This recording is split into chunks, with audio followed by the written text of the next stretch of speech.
Now, I don't support violence, but suck his dick. Not only that, he's using my fucking dick. And that shit took me a lot of effort to make. I freaking had to make blueprints for that shit.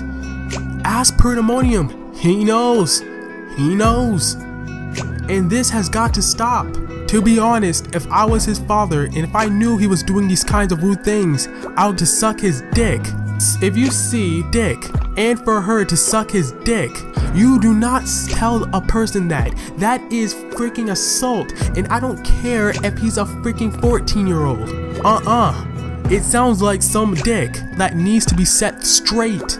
Because from the shit that being said, I want you guys as a community to suck his dick. If you see a dick, tell that person to get the fuck out. 2 lashes, that's all you need.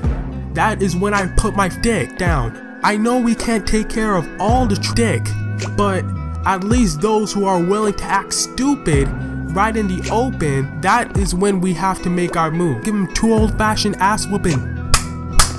This is Just a Bomb, not about to sign out, but a fucking explode!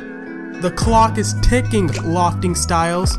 You better hurry before your channel blows up in flames.